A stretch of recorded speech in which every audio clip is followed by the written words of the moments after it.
শুভ সকাল বন্ধুরা, আজকেও আবার চলে এলাম একটা গল্প নিয়ে। আজকে গল্পের নাম হচ্ছে পিতৃ সত্যগ্রহণ। তো সূর্যোদয় হয়েছে, অভিষেকের সুপ্ত লগ্ন উপস্থিত, তথাপি রাজা দশরথ কেন এলেন না, এই জন্য বশিষ্ঠাদি ব্যপ্ত হলেন। তো সুমন্ত্র তাদের বললেন, আমি আজ্ঞায় রামকে আনতে যাচ্ছি, কিন্তু আপনারা দশরথ ও রামের পূজনীয়, সেই জন্য আমি আপনাদের হয়ে রাজাকে জিজ্ঞাসা করে আসি এবং তিনি কেন ঘুম থেকে উঠছেন না বা বাইরে আসছেন না। সমুদ্র পুনর্বার দশরথের কাছে গিয়ে যখন জানতে চাইলো, তখন বললো, আমি তো বলেছিলাম যে রামকে নিয়ে এসো, তবে কেন আমার আজ্ঞা পালন করছো না, এসব বলল। তো তখন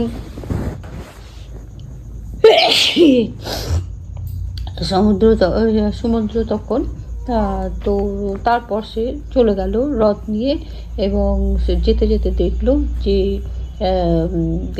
এই ভবন কৈলাস পর্বত বা ইন্দ্রলয় তুল্য বৃহৎ কপট এবং সমন্বিত বহু বেদী কাঞ্চন প্রতিমা এবং প্রভৃতির দ্বারা অলঙ্কৃত।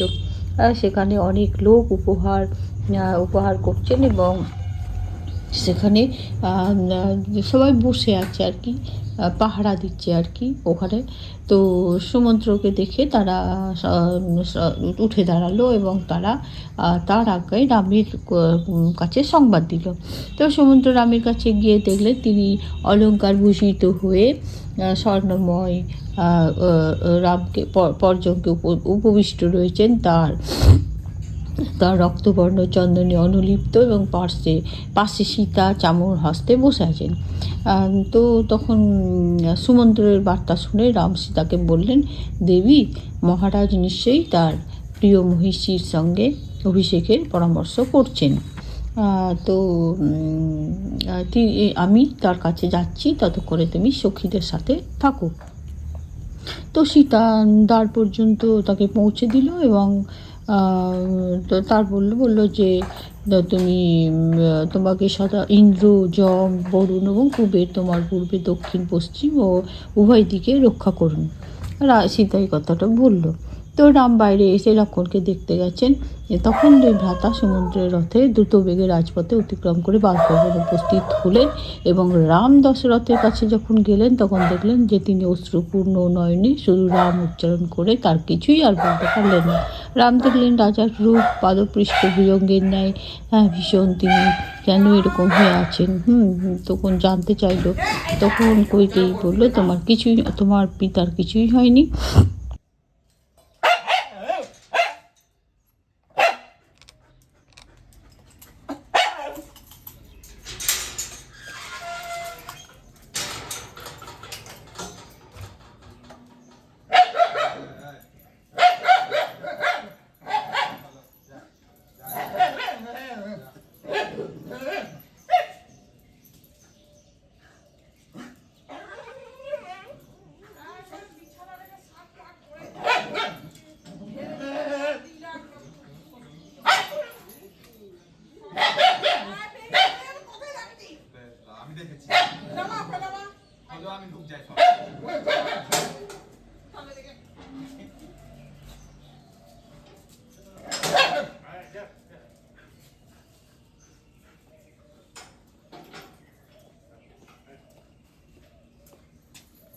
তাহলে আমি জিম যাবো। আস্তে আস্তে হলো এখানে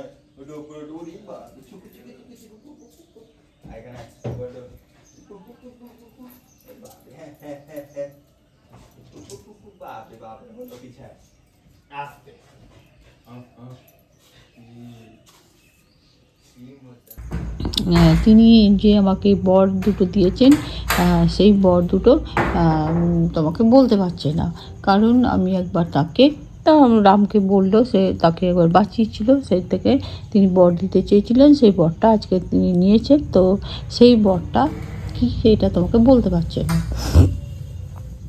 তো বললো যে শুভ বা অশুভ রাজা হ্যাঁ, যেটা তুমি শুনবে বলতে পারছে না, তখন এতে যদি প্রস্তুত থাকো, তবে আমি তোমাকে সব কথা বলতে পারি। তখন বললো, হ্যাঁ। কৈকেয়ী কথায় ব্যথিত হয়ে রাম বললেন, অহধিক দেবী, আমাকে এমন বাক্য বলবেন না। আমি রাজার কথায় অগ্নিতে প্রবেশ করতে পারি, তীক্ষ্ণ বিষ খেতে পারি, সমুদ্রেও পড়তে পারি, কারণ ইনি গুরু, পিতা, নৃপ এবং হিতার্থী। অতএব বলুন রাজা কী চান, আমি তাই করব। নিশ্চয়ই জানবেন রাম দুরকম কথা বলে না।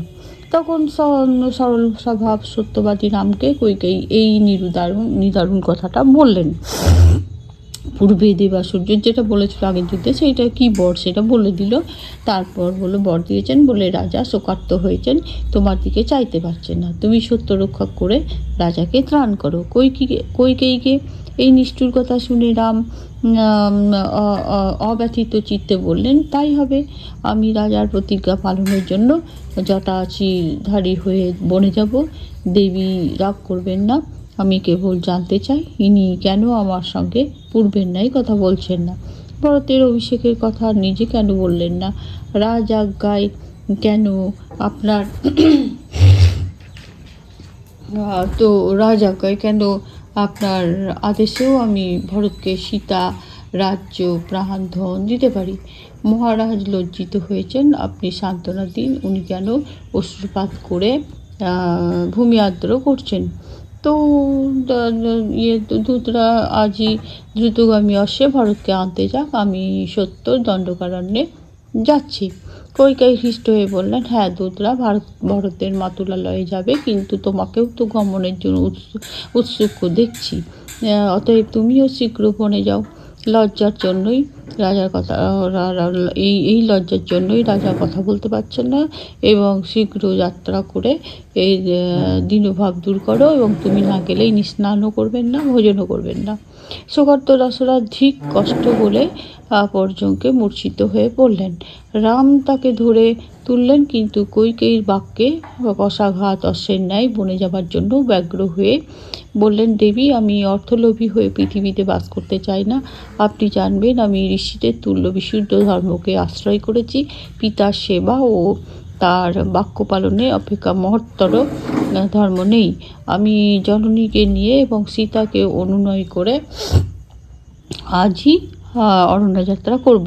রামের কথা শুনে দশরথ উচ্চকণ্ঠে রোদন করতে লাগলেন। পিতাকে এবং অনার্যা কইকেয়ীকে প্রণাম ও প্রদক্ষিণ করে রাম নিষ্ক্রান্ত হলেন, এবং লক্ষ্মণ অতিশয় ক্রুদ্ধ হয়ে বাষ্পকুল নয়নে তার অনুগমন করলেন। যাবার পথে রাম অভিষেকশালার যে সামগ্রী সম্ভার প্রদক্ষিণ করলেন, কিন্তু তাতে দৃষ্টিপাত না করেই মৃদু পাদক্ষেপে জননীর গৃহে চললেন, যিনি রাজ্য, রাজছত্র, চামর, রাজভূষণ, রথ, স্বজন ও পৌরজনকে ত্যাগ করে বনে যাবার জন্য প্রস্তুত। সেই লোকাচারিত রামের চিরবিকার লক্ষিত হলো না। এর পরের অংশটা কালকে বলবো। আজকে এই পর্যন্তই রাখলাম। পরের কাজ কী করছি সেগুলো শেয়ার করছি আপনাদের সঙ্গে।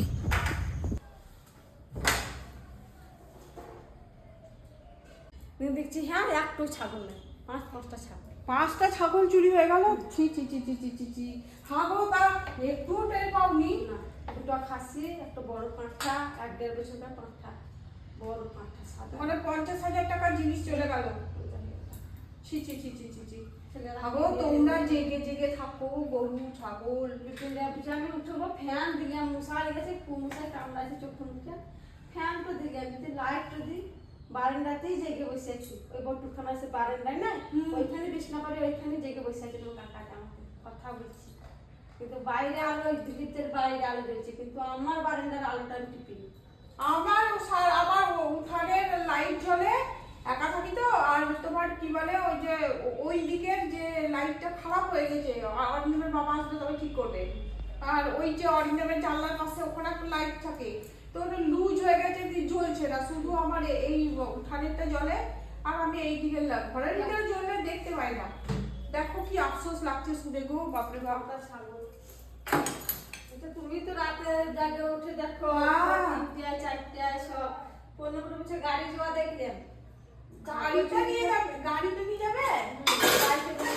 টিভিতে ঘুরে সেই কাছের মতো গাড়ি গেলাম, সেটা আজকের মতো। ও, ওই গাড়ি গেলাম।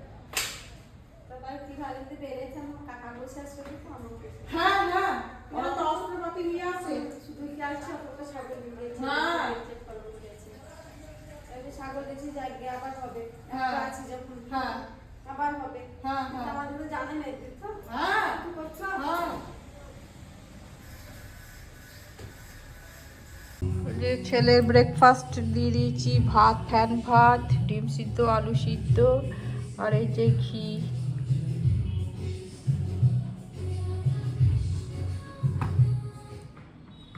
আর এই যে আমার মুড়ি নিয়ে নিয়েছি, আলু সিদ্ধ, বাদাম ভাজা, কাঁচা লঙ্কা, পেঁয়াজ আর সুজি। তো শশা ফ্রিজে আছে, বের করতে ভুলে গেছি, আমি ঠান্ডা তো খাই না। তো এটা মুড়ির সঙ্গে ভালোই লাগে, তার জন্য না, কিন্তু বের করা হলো না। তো এই হচ্ছে আমাদের ব্রেকফাস্ট। সবাইকে শুভ সকাল জানাচ্ছি। এখন আমরা ব্রেকফাস্ট করব। এখন বাজে 9:20। জয় শ্রী সোমু, নমস্কার। আপনারা সবাই কেমন আছেন? আশা করছি সবাই খুব ভালো আছেন। আমার আজকের এই নতুন ভিডিওতে আপনাদের সবাইকে স্বাগত জানাই। তো এখন আমার পুজো কমপ্লিট হলো। এখন সকাল 10:21। চলে এলাম রান্নাঘরে। আজকে হবে সজনে ডাঁটা, আলু আর টমেটো দিয়ে ঝোল, আর হবে আমের চাটনি, পটল ভাজা আর করলা ভাজা, আর পোস্ত ভাজা হতে পারে, এখনো বাকিনি। তো এখন আলুটা একটু ভেজে দেবো। শুভ দুপুর বন্ধুরা। এখন বাজে দুপুর 1:37। তো ভাত নিয়ে নিয়েছি, গরম গরম ভাত, করলা ভাজা, পটল ভাজা, পোস্ত ভাজা, আর এটা আলু আর সজনের ছুরি দিয়ে তরকারি, ঝোল আর কি। আর এই যে আমের চাটনি আজকে বানিয়েছি। তো এই হচ্ছে আমার আজকের দুপুরের মেনু। সবাইকে শুভ দুপুর জানাচ্ছি। এখন বাজে দুপুর 1:37। এখন বাইরে কুকুরকে খাবার দিতে যাচ্ছি।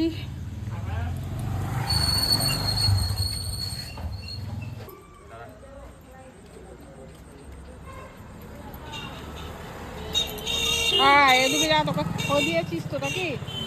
যা ওদিকে থাকা, মারপিট লেগে যাবে একটু। যা ওদিকে যা, যা চলে যা।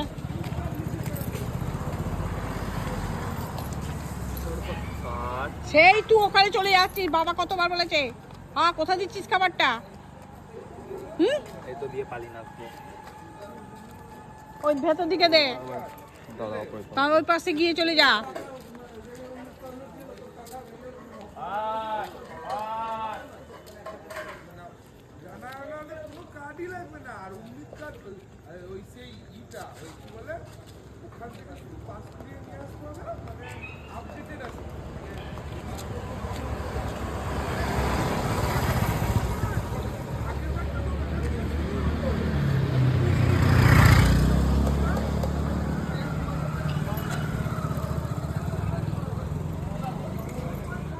এই দে, দেখে দে, দিয়ে দে ফটাফট। এই যান, দেরি হয়ে যাবে। আমি বললাম তো রেডি হো, আমি দিয়ে দেবো ফটফট করে। এই সময় কত লোক রাস্তায়, কোনো চিন্তা আছে? এই খা কেন তোরটা? চলো ওকে ওই পাড়ে দিয়ে দেগা, ওই পাড়ে দিয়ে দেগা।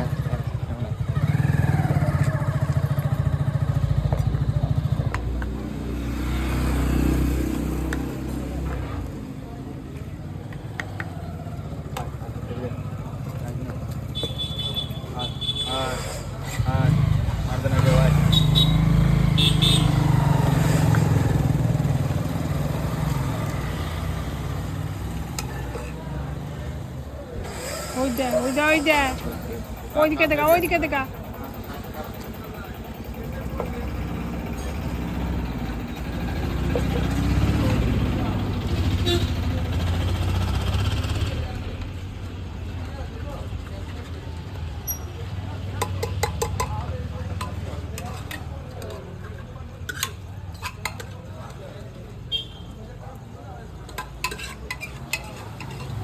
তোরটা ছেড়ে ওটা খাচ্ছিস কেন? এই যে খাই, কে খা, খা।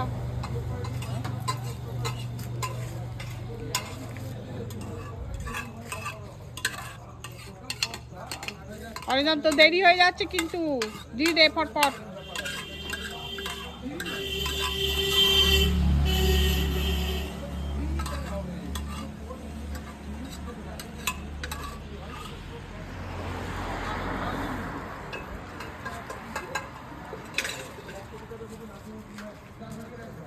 তো পাতাগুলো তুলতে লাগে। ওটা এসছে তাহলে 9টা 10টায় বেশ, নিয়েছিলাম। আমি রেডি হচ্ছি, তুমি পাতা তুলে এসো। কে পাতা তুলবে? লোকে নিন্দে করবে না পাতা পাতা তুললে? তুলে তুমি এসো কেন তা? লোকে নিন্দে করবে বাইরে কুকুরে খাওয়া তুললে।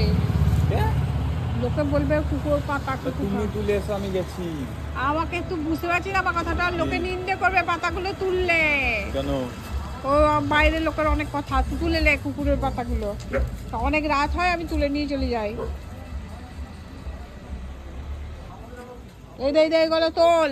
আমি বললাম তুই দাঁড়িয়ে ওখানে অটো ধরবি, তখন ফটফট করে দিয়ে দেবো, কথা শোনা হলো না।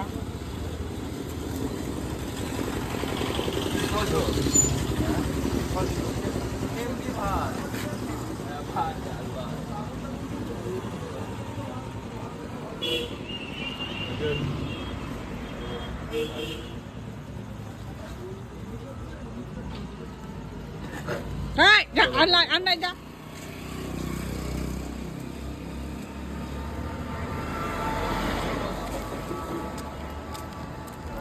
আমাদের কুকুরকে খাবার দেওয়া হয়ে গেল, এখন আমরা ফিরে যাচ্ছি। আজ 9 জন এসেছিল, একটা পাতা বাঁচলো। চল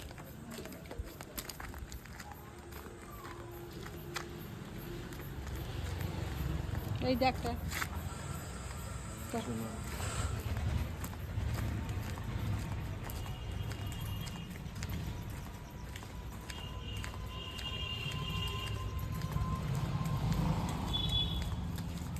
তো আমাদের খাবার দেওয়া হয়ে গেল। ভিডিওটা এই পর্যন্ত। সবাই ভালো থাকুন, সুস্থ থাকুন, সাবধানে থাকুন। আর প্লিজ আমাকে লাইক, শেয়ার এবং সাবস্ক্রাইব করবেন। তাড়াতাড়ি কর অরিন্দম, দেরি হয়ে গেল তোর।